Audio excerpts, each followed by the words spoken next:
பாத்தீங்கன்னா அவன் ரொம்ப மோசமானவன். ஆமே, உங்களை எப்படி கீழே வைக்கணும், உங்களுக்கு எப்படி போராட்டம் கொடுக்கணும், உங்களை எப்படி இயேசு விட்டு விலக வைக்கணும், உங்களை எப்படி சமாதானம் இல்லாம இருக்கணும், நீங்க எப்படி பிரச்சனை கொடுக்கிறது அவர் யோசிக்கிறதே அவனுடைய வேலை. ஹல்லேலூயா.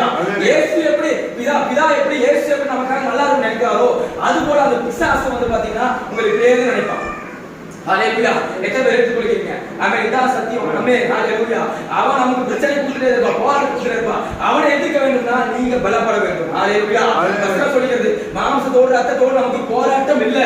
ஆமென். நீங்க வேலை செய்யற இடத்துல, நீங்க குடும்பத்துல, எல்லா இடத்துலயும் உங்களுக்கு பிரச்சனை போராட்டம் வருதா, சண்டை வருதா, போராட்டம் வருதா, அவங்க கூட உங்களுக்கு போராட்டம் கிடையாது. உங்களுக்கு வசனம் சொல்கிறது மாம்சத்தோட போராட்டம் இல்ல, நமக்கு போராட்டம் யாரோட கூட?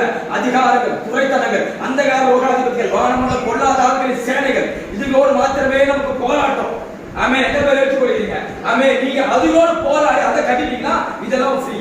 ஹல்லேலூயா. ஆமென். ஒருத்தரோட பிரச்சனையா நீங்க முதல்ல ஜெபிச்சு அந்த அவங்க கூட போராடுற பிசாசை கட்டிட்டீங்கன்னா அவங்க கூட சமாதானமா வரும். ஹல்லேலூயா. ஆமென். எத்தனை பேர் எடுத்துக்கொள்கிறீங்க? ஹல்லேலூயா. ஆமென். அந்த வல்லமை நம்முடைய தெய்வத்துக்கு இருக்கு. ஹல்லேலூயா. எல்லோரும் கரங்களை தெய்வத்தை நாமத்தை மகிமைப்படுத்துவோம். ஆமென்.